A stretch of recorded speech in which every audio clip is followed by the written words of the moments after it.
It's May 23rd, 2015. I like turtles.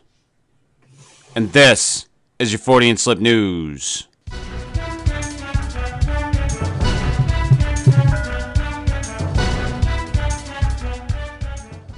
I almost picked a turtle story for today, but I passed on it. From dangerousminds.net, meet Patrick, the robotic proctology. Whoa. Proctology. Yeah, the robotic proctology simulation ass. This week, Medical Daily reported on Patrick, a simulated patient that talks to medical students while offering real-time feedback about the virtual prostate exam he's receiving. Yes, Patrick will sit there and say, "Can you dim the lights, please?" Patrick is connected to a mock prostate in a robotic Talk slower ass. when you stick it in. He's connected to a mock prostate in a robotic ass. From Medical Daily, it says, Patrick serves a dual purpose. I bet he does. Personal and professional. Personally, he comes equipped with software that enables him to interact emotionally with the student. Great. and voice any concerns he has about the procedure.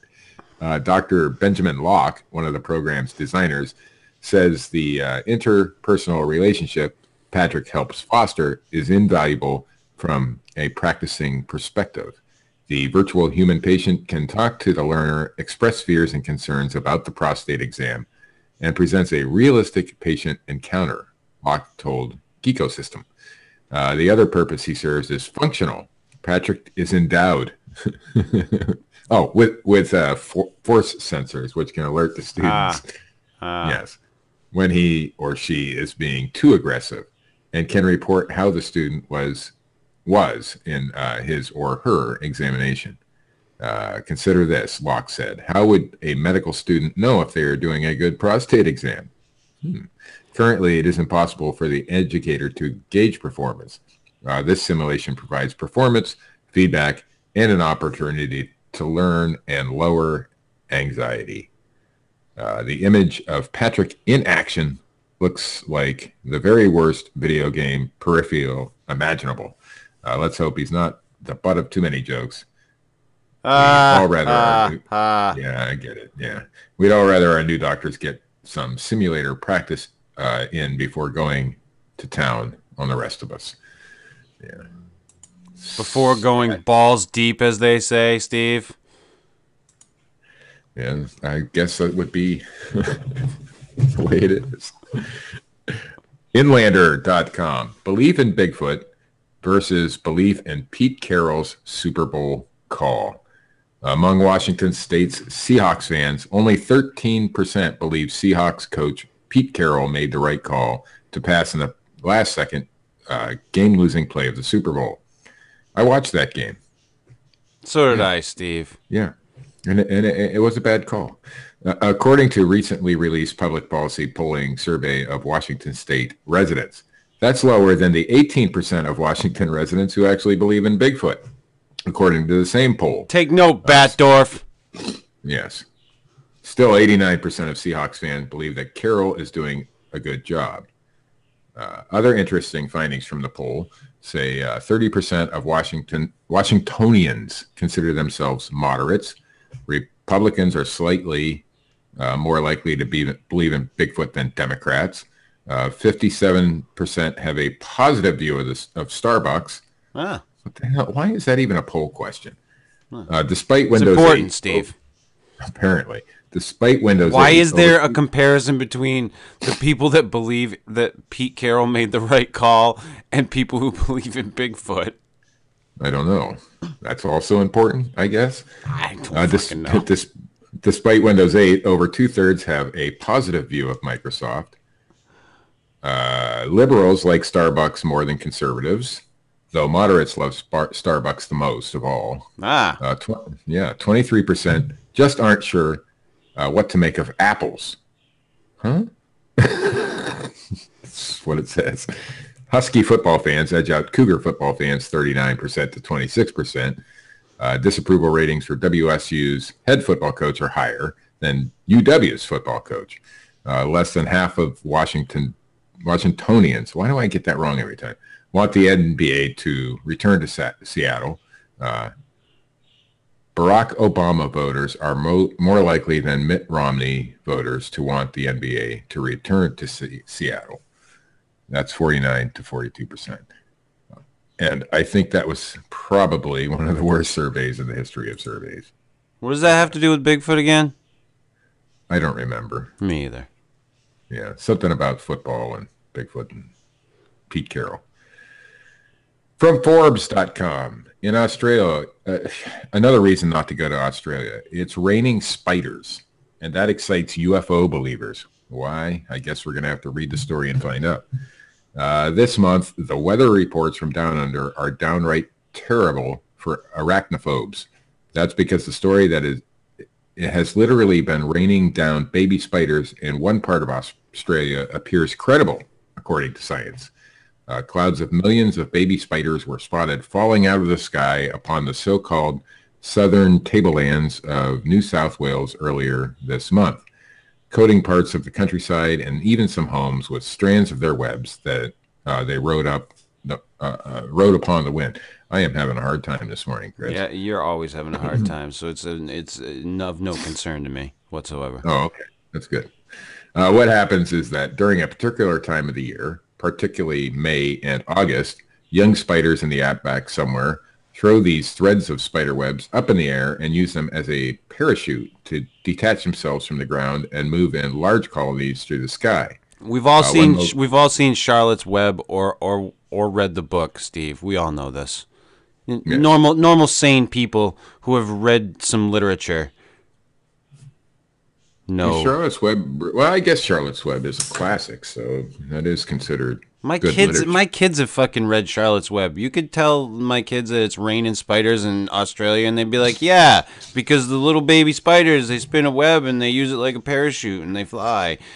Like right. When I read this story, I was like, "All right, it's not a big fucking deal." Well, like there's probably a bunch of spiders that breed a certain time of the year in Australia, right. And then they're born, and then they fly to another area so that their genes spread. It's how they work. But there's more, Chris. There's more? There's more like tapping on the floor? Yeah.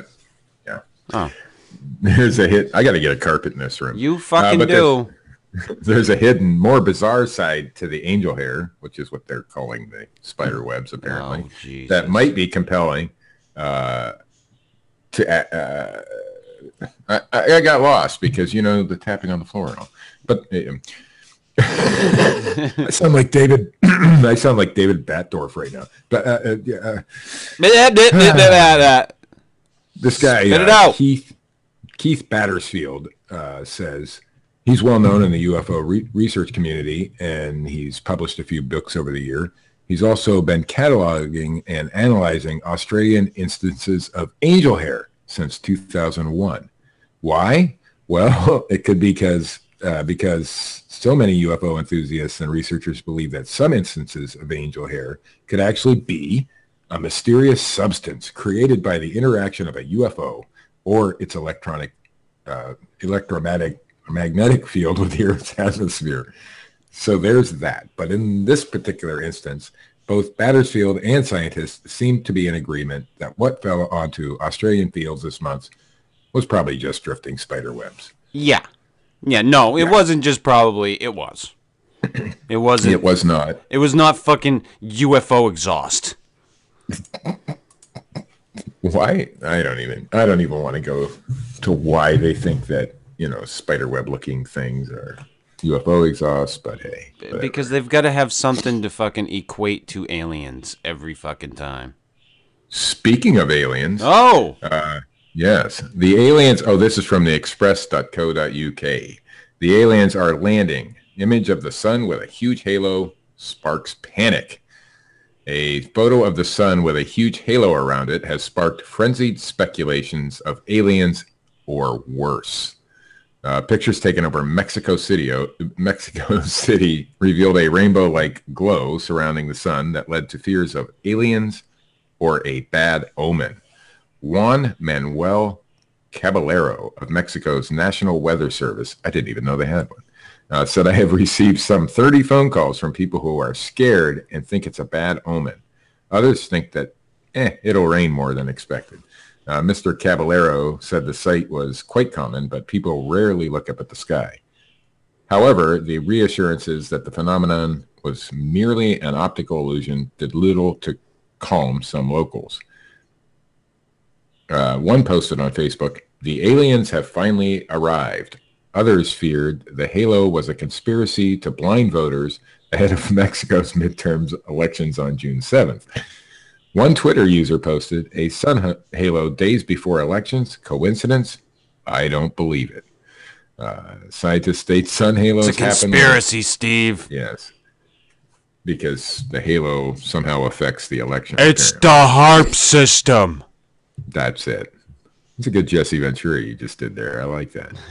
Scientists state sun halos happen when sunlight passes through ice crystals, bending the light and creating the colorful ring in a similar way to a rainbow being formed as light passes through tiny raindrops. And that is the end of that story, apparently. Oh. Yeah. So, no aliens. Just a fucking optical illusion. Just some ice. We don't need to send in the special ops Jesse Ventura team. And in a Reuters poll, 99% of Mexicans believe that halos can cause hemorrhoids. Aliens and halos and things. Oh, that's wonderful. I made up that poll. Oh, that's awesome. And that's the news, Chris. That's great. That's wonderful. It wasn't that great. No, it wasn't. It wasn't. But hey, it's what we give the people, Steve. It's a service we provide. We do.